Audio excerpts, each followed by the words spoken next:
Americans are worried about our federal budget deficit. But people who worry about our country's economic health also need to understand that we're creating another kind of deficit in the U.S. that impacts every community and industry in the country, the innovation deficit.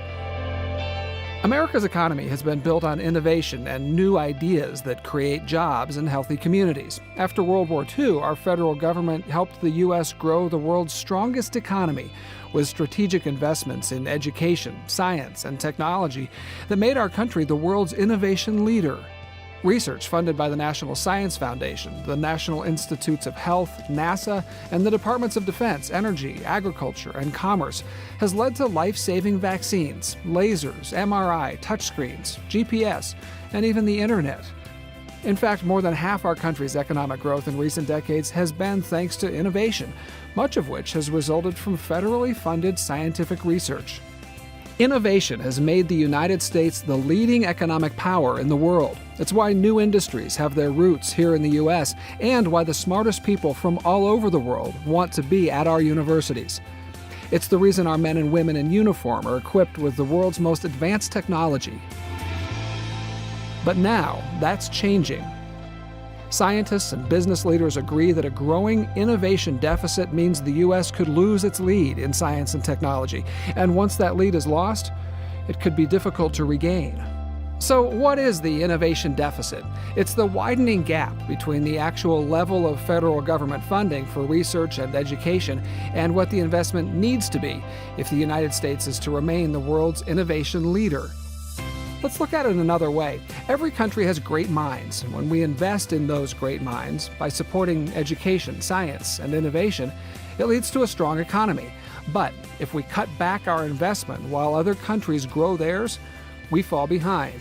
Americans' investments in research and higher education are now flat or declining, while others, such as China, Singapore, Korea, and the EU, are dramatically increasing their funding in those areas.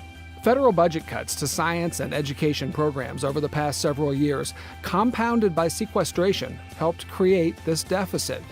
If we don't address the innovation deficit, it will be impossible to grow our economy, overcome our budget deficit, and create the jobs of the future as the rest of the world makes great strides.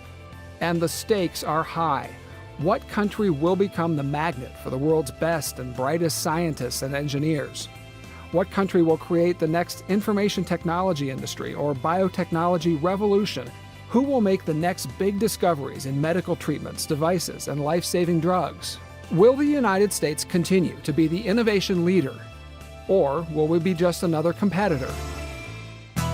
If the United States is to remain the world's innovation leader, we must close the innovation deficit by growing and sustaining federal investments in scientific research and education.